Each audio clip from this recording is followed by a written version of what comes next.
एक नंदनमारा नाम के गांव में एक नौजवान अभय रहता था, जो हमेशा परेशान रहता कि वह अमीर कब बनेगा।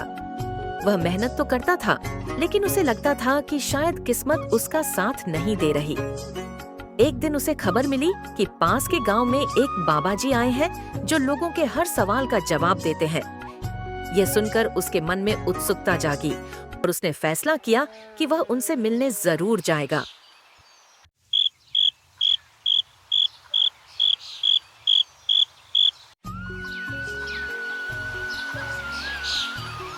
अगली सुबह वह सफर पर निकल पड़ा। रास्ता लंबा था और सूरज ढलते ढलते अंधेरा हो गया।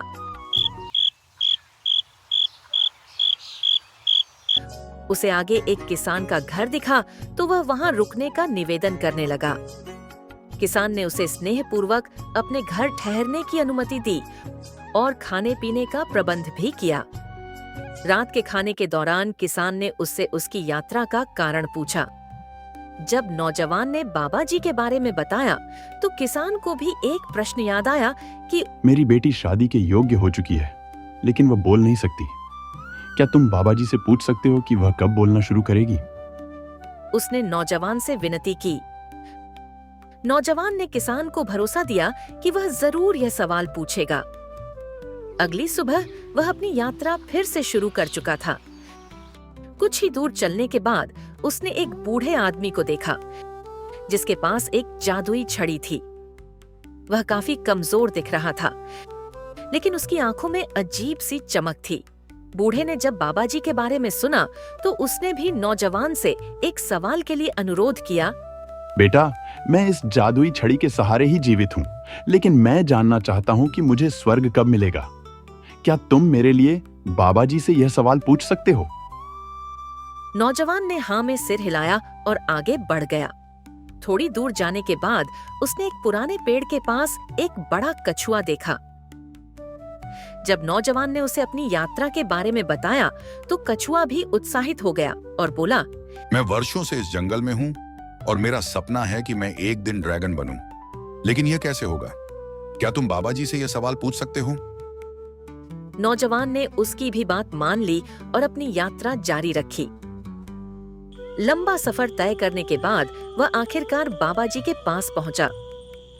बाबा जी ध्यान में बैठे थे, लेकिन जैसे ही उन्होंने नौजवान को देखा, वे मुस्कुराए और बोले, मैं जानता हूं कि तुम यहाँ क्यों आए हो, लेकिन तुम्हें केवल 3 सवाल पूछने की अनुमति है।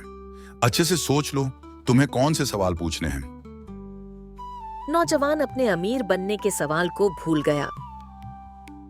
उसने सोचा कि किसान, बूढ़े आदमी और कछुए की समस्याएं उससे ज्यादा महत्वपूर्ण हैं। इसलिए उसने उनके सवाल पूछे। बाबा जी ने मुस्कुराकर उसके सारे सवालों के जवाब दिए। जवाब लेकर नौजवान वापसी के लिए चल पड़ा। रास्ते में वह सबसे पहले उस कछुए के पास पहुंचा और उसे बाबा जी का जवाब बताया। बाबा जी ने कहा है कि अगर तुम अपना कवच छोड़ दोगे तो तुम ड्रैगन बन जाओगे। कछुए ने जैसे ही अपना कवच त्यागा, वह सचमुच एक विशालकाय ड्रैगन में बदल गया। उसके कवच से कई चमकते हुए मोती निकले, जो नौजवान को उपहार के रूप में मिल गए। इसके बाद वह बूढ़े आदमी के पास गया और उसे बाबा जी का उत्तर बताया। बाबा जी ने कहा कि यदि तुम अपनी जादुई छड़ी छोड़ दोगे तो तुम्हें स्वर्ग मिल जाएगा। बूढ़े ने तुरंत अपनी जादुई छड़ी नौजवान को सौंप दी और उसी पल वह प्रकाश में बदलकर स्वर्ग चला गया। आखिर में नौजवान किसान के घर पहुंचा और उसे बाबा जी के उत्तर के बारे में बताया।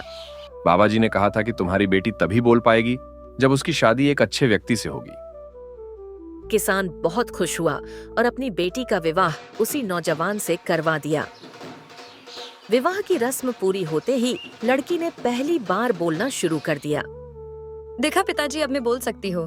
क्या आपने मेरी आवाज सुनी?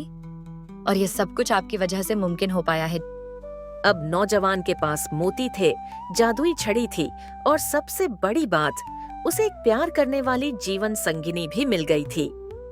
उसे एहसास हुआ कि असली धन सिर्फ पैसा नहीं होता, बल्कि अच्छे कर्म और दूसरों की मदद से मिलने वाली खुशी होती है। अब वह न केवल अमीर था बल्कि खुश भी था, क्योंकि उसने दूसरों की भलाई के लिए अपने सवालों का इस्तेमाल किया था।